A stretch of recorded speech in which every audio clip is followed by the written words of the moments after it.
if you look at the Indian scenario, do you see a great fear of an inflationary, sort of surge in food prices, in commodity prices, fueled by the bubbles that you're talking about?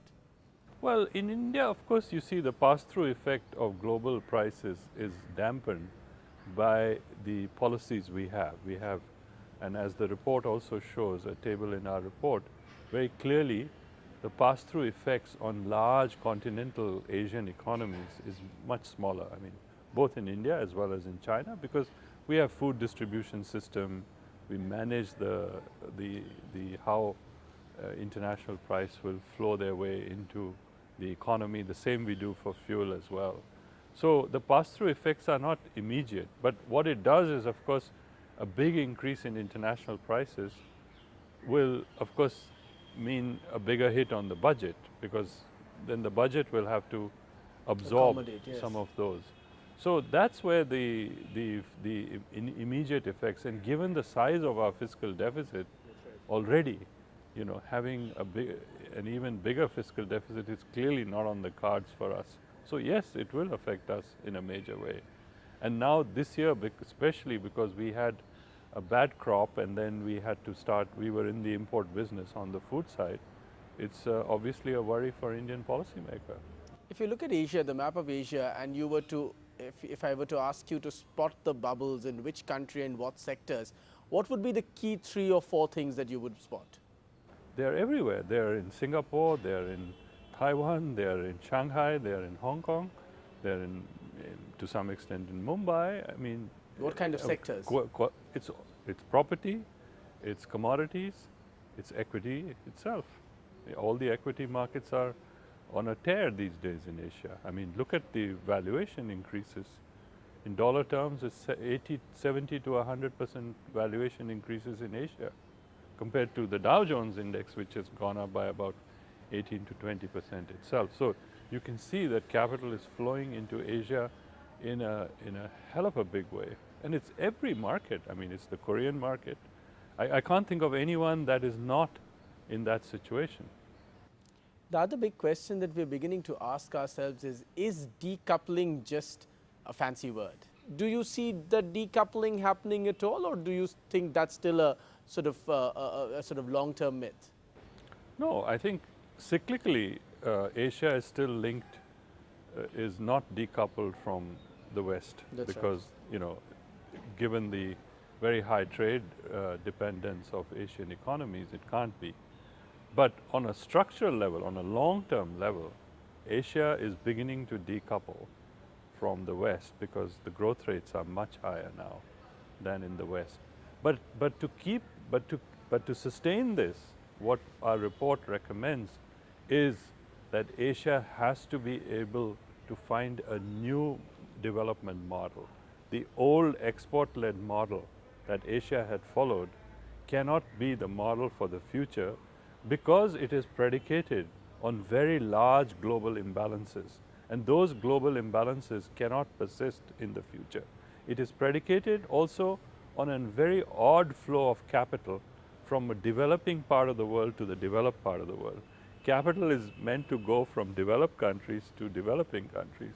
You had, for the last 10 years, a model which was fairly successful but unsustainable, because it meant capital, it's like salmon swimming upstream, right? It's like capital swimming upstream. It's capital going from poor part of the world to the rich part of the world.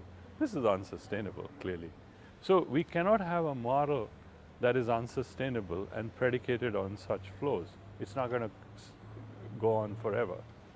Therefore, Asia has the opportunity to genuinely decouple by switching on the domestic engine. By what you call financial widening. And financial widening, and also much greater dependence on domestic demand. So you ask yourself the question, why do Asians save so much?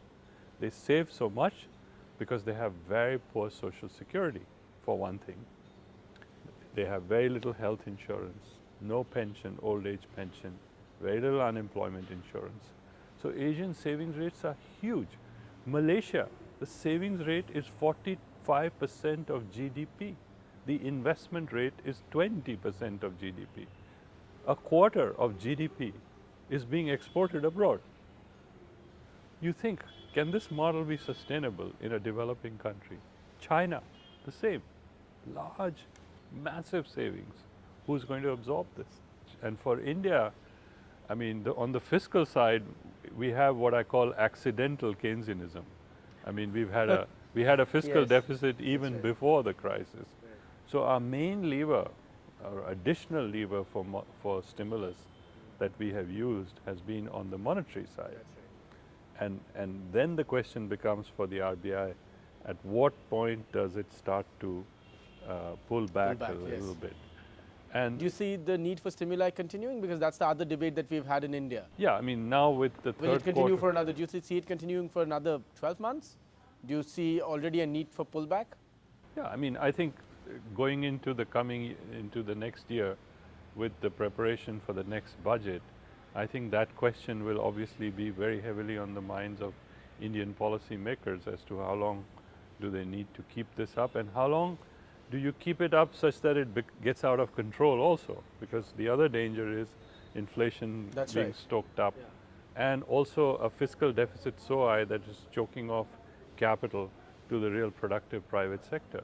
So, you know, all these dilemmas, I'm sure, weigh heavily on the minds of the top policy makers in India. My last question, you spoke about, and it's a wonderful anecdote, you spoke about the love-shaped recovery, and so much of your report talks about how, in some senses, there should be greater care for the larger populace in large Asian economies, which is sort of defined by the social sector spending. Yeah, I mean, in the end, that has to be it, because if you see what the past model, the export-led model, if you're exporting capital from developing world to developed world, it means you're not investing for your own people, not investing in infrastructure, not investing in healthcare, not investing sufficiently in education.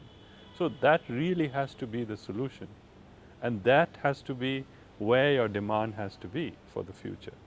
So essentially, even in economics, finally, Ajay Chhibber, love conquers all. Love conquers all.